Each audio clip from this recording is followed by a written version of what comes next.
Shalom. At the end of the Torah portion of Noah, we have in the book of Genesis the story of the Tower of Babel. Now, basically, it's a story of these people who all come together, who are speaking one language, and trying to build a tower that goes all the way to the sky. And the only reason they give in the Torah is Na'aseh lanu shem, that we should make for ourselves a name. Now, it's probably the folklore element of this is that there were lots of these ziggurats, these old Babylonian, Mesopotamian towers lying in ruins that people would erect so they could see their city from far away, and it spawned this story. But it makes a very important homiletical point. God didn't like this and destroyed it, and so that's where we get the word Babel, a babel of tongues, that people should spread out, and there's some advantage in speaking many tongues. The rabbis in the Midrash said that the people here were evil. It's an example of the evil of the people, and that they would step on each other's heads trying to get to the top of the tower, or they would throw bricks down that would hit people below them. They didn't care about stepping on somebody else to get to the top.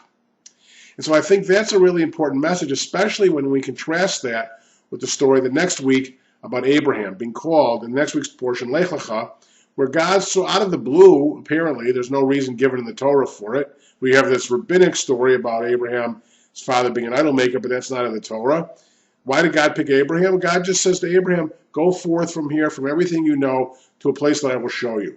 So without ego, Abraham responds to the call of God to go do God's duty, versus the people in this Tower of Babel that simply wanted to make for themselves a name. Now, there's nothing wrong with trying to live the best life we can.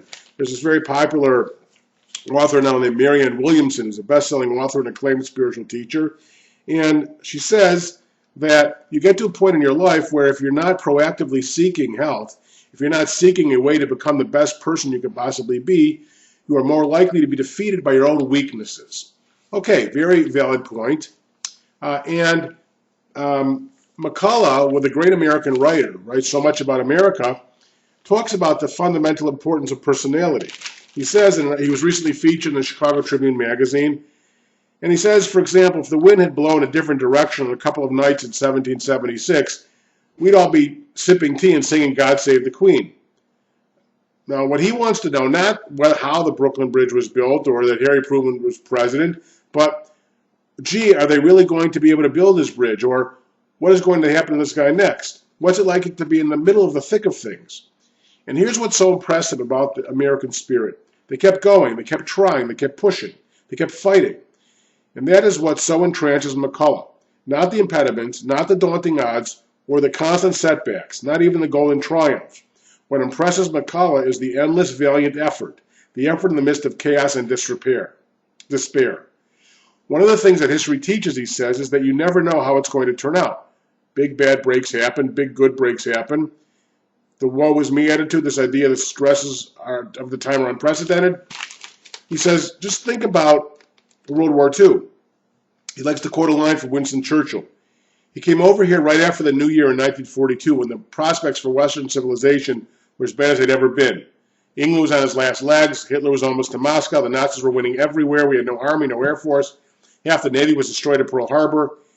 Churchill came across the Atlantic, a very dangerous thing to do, a brave thing to do, and gave a speech in which he said, we haven't journeyed this far because we are made of sugar candy. He understood what we'd been through. McCullough said he knew the story of this country, the story of the world. Okay, but is that enough? I mean, what's so different still about the men of the Tower of Babel? It was a question of what cause were they fighting for. I get a magazine for a health club I go to, Lifetime Fitness, and the head of that health club wrote an interesting article in his editorial column about an author named Real Power, Stages of Personal Power in Organizations by Janet Hagberg.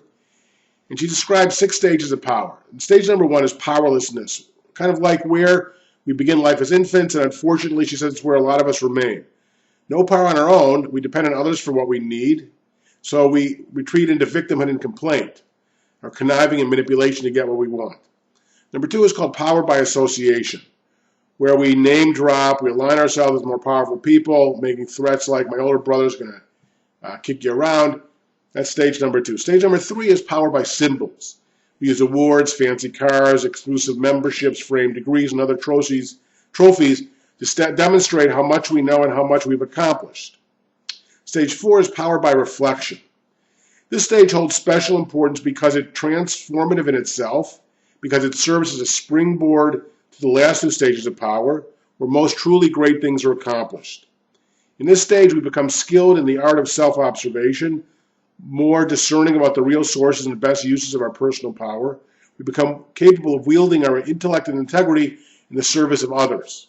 So now we're getting to more of where Abraham was going in this call of lecha.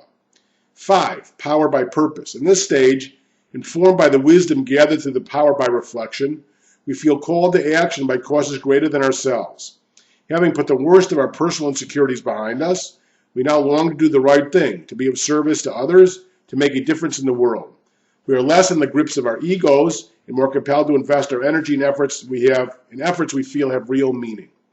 In the ultimate stage, power by wisdom. In this stage, which relatively few manage to reach, we experience the power that comes from a transcendent type of fulfillment, a mature soul and spirit level understanding of the proper uses of our will. We no longer desire or search for additional power. We return paradoxically to a kind of powerlessness, she says, with enlightened perspective, deep compassion, and the capacity to be a major force for positive change. And so that, I think, is the metaphor for our personal stories, the Tower of Babel. These guys wanted to make for themselves a name. That's it. And they didn't care who they stepped on to do so. Versus Abraham, who had no ego invested in this, who simply knew that he had to answer the call of God to go forth, didn't know what was going to happen. God promised him that his name would be made great, and told him in Genesis 12 that your descendants will be slaves. It's not going to be an easy ride for you and your descendants. And yet he knew that this was the noble thing he had to do.